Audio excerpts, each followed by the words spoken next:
नमस्कार दोस्तों, मैं सोनी शर्मा, कैमरामैन अरुण मोहता जी के साथ में, और एक बड़ी खबर लेके आए हैं। बड़ी खबर यह है कि पूरे देश में CAA लागू करने का नोटिफिकेशन जारी हो गया है। कह सकते हैं एक तरह से कि आज से पूरे देश में, भारतवर्ष में CAA यानी कि नागरिकता संशोधन कानून लागू हो गया है। और इसका अंदेशा पहले से ही था, पहले से ही समझा जा रहा था कि जो बीजेपी है, जो भारतीय जनता पार्टी है, हो सकता है कि वो चुनाव से पहले कोई मास्टर स्ट्रोक खेलेगी, कुछ ऐसा करने की कोशिश जरूर होगा, कुछ ऐसा बड़ा जरूर होगा। और पहले से ये उम्मीद थी, और जिसका आज मुहर भी लग गई है। अभी कुछ देर पहले ही CAA को लेकर जो नोटिफिकेशन है वो जारी कर दिया गया है। तो ये एक बड़ी खबर आ रही है। और इसके साथ ही भारतीय जनता पार्टी ने अपने 2019 के जो चुनाव हुए थे उसमें भी उन्होंने वादा किया था कि CAA लागू होगा, और वो आज से नोटिफिकेशन के साथ लागू हो गया है। तो बड़ी खबर ये आ रही है पूरे भारतवर्ष से, और कुछ देर पहले ही इसका नोटिफिकेशन जारी हो गया है। लेकिन साथ ही ये भी है कि कई ऐसे इलाके हैं जहां पर, कई ऐसे स्टेट हैं जहां पर इस कानून का विरोध भी किया जा रहा है। काफी लंबे समय से ही, जब इसकी घोषणा हुई थी तब से ही कई इलाकों में विरोध हुआ था, आपने देखा था। और अब भी ऐसा लग रहा है कि हो सकता है कि उस इलाकों में इसका विरोध हो। हालांकि संभावना बहुत कम है, क्योंकि ये जो कानून है ये नागरिकता देने का कानून है। कहा गया है सरकार की तरफ से कि इसके तहत किसी भी भारतीय की नागरिकता जाएगी नहीं, बल्कि ये नागरिकता देगा विशेषकर पाकिस्तान, अफगानिस्तान और बांग्लादेश के जो भारतीय हैं, जो शरणार्थी हैं, उन्हें इस कानून के तहत नागरिकता प्रदान की जाएगी।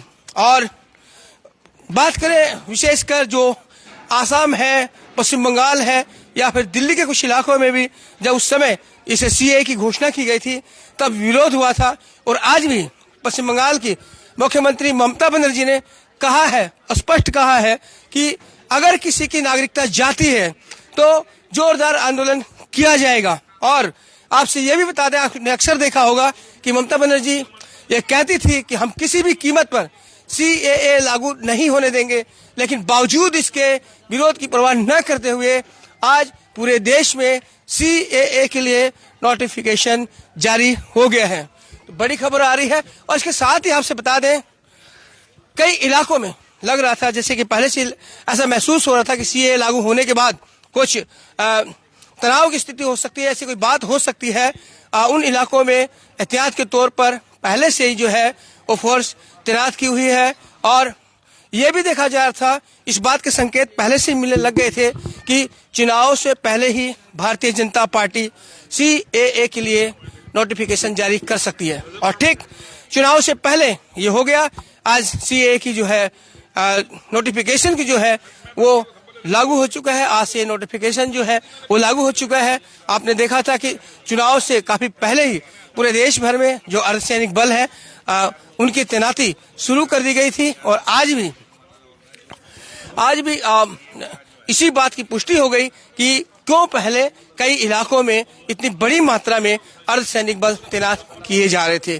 तो ये खबर है। और इसके साथ ही पूरे देश में चर्चा का माहौल भी गर्म हो गया है। और अब देखने वाली बात ये होगी कि CAA को लेकर लोगों की क्या प्रतिक्रिया होगी, लोग क्या कहेंगे।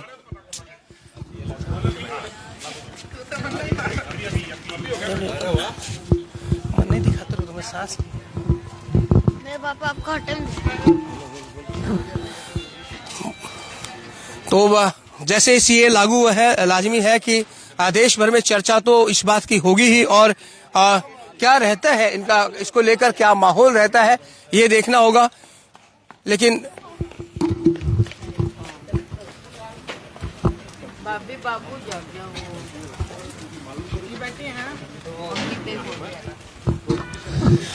तो ये थी एक बड़ी खबर, राष्ट्रीय स्तर की खबर। जैसे हमने आपसे पहले ही बता दिया है कि पूरे देश में नागरिकता संशोधन कानून के लिए नोटिफिकेशन जारी हो गया है, यानी कि आज से ये कानून देश में लागू हो जाएगा। बात करें सरकार की तरफ से ये स्थिति स्पष्ट कर दी गई है कि ये नागरिकता देने का कानून है, नागरिकता लेने का कानून नहीं है। इसके लिए किसी प्रकार की चिंता लोग न करें। दूसरी बात, विरोध की बात है तो ममता बनर्जी शुरू से ही इनकी प्रमुख विरोधी रही है इस कानून की। उन्होंने बार बार कहा था कि हम इस कानून को लागू नहीं होने देंगे, बावजूद इसके ये कानून लागू हुआ है। आज भी ममता बनर्जी ने संवाददाता सम्मेलन में ये कहा कि अगर किसी भी कानून की नागरिकता जाती है तो इसे बर्दाश्त नहीं किया जाएगा और देश भर में जोरदार आंदोलन किया जाएगा। तो फिलहाल हम इस खबर पर बने हुए हैं, जैसे ही हमारे पास इस खबर की बारीकियां आएगी या जो भी इसकी नोटिफिकेशन है वो हम पूरा आपको दिखाने की कोशिश करेंगे। तब तक आप बन रहे खबर समय पर और देखते रहे खबर समय, हर समय खबर समय। धन्यवाद।